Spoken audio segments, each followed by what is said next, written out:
Pathanapuram Punnala model forest സ്റ്റേഷന്റെയും കൂടൽ അക്ഷരമുറ്റം പള്ളിക്കൂടത്തിന്റെയും സംയുക്താഭിമുഖ്യത്തിൽ കാട്ടറിവ് എന്ന പേരിൽ ഏകദിന പഠന ക്യാമ്പ് സംഘടിപ്പിച്ചു. Deputy range forest officer B Giri ഉദ്ഘാടനം ചെയ്തു. പത്തനാപുരം റേഞ്ചിൽ പുന്നല മോഡൽ ഫോറസ്റ്റ് സ്റ്റേഷന്റെയും കൂടൽ അക്ഷരമുറ്റം പള്ളിക്കൂടത്തിന്റെയും സംയുക്താഭിമുഖ്യത്തിലാണ് കാട്ടറിവ് എന്ന പേരിൽ ഏകദിന പഠന ക്യാമ്പ് സംഘടിപ്പിച്ചത്. പുന്നല ഫോറസ്റ്റ് സ്റ്റേഷനിൽ deputy range forest officer B Giri ഉദ്ഘാടനം ചെയ്തു. കൂടൽ അക്ഷരമുറ്റം പള്ളിക്കൂടത്തിലെ വിദ്യാർത്ഥികൾക്കായി പുന്നല മോഡൽ ഫോറസ്റ്റ് സ്റ്റേഷനിൽ വെച്ച് ഒരു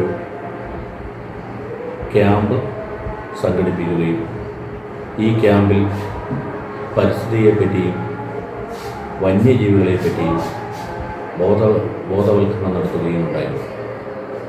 കൂടാതെ മനുഷ്യ വന്യജീവി സംഘർഷത്തെപ്പറ്റി വിശദമായ ക്ലാസുകൾ നൽകുകയും ചെയ്തു. വനം, വന്യജീവി സംരക്ഷണം, മനുഷ്യ വന്യജീവി സംഘർഷം ലഘൂകരിക്കുന്നതിനുള്ള പ്രവർത്തനങ്ങൾ എന്നീ വിഷയങ്ങളിൽ വിദ്യാർത്ഥികൾക്കായി സംഘടിപ്പിച്ച ബോധവൽക്കരണ ക്ലാസുകൾ A Murali SFO, JS Shemeena BFO എന്നിവർ നയിച്ചു. തുടർന്ന് കാടിന്റെ പച്ചപ്പിലേക്ക് കുട്ടികളുമായി ട്രക്കിംഗ് നടത്തി. Aksharamuttam Pallikkoodam director father Thomas Mukalil, senior principal T. Kuriakose, vice chairperson Jessy Herly, അധ്യാപികമാരായ Aswathy R. Pillai, Divya M. Unnithan, Punnala model forest station staff എന്നിവർ പരിപാടിയിലുടനീളം പങ്കെടുത്തു. അക്ഷരമുറ്റം പള്ളിക്കൂടത്തിലെ 26 വിദ്യാർത്ഥികൾ പരിപാടിയിൽ പങ്കെടുത്തു. News bureau, Pathanapuram.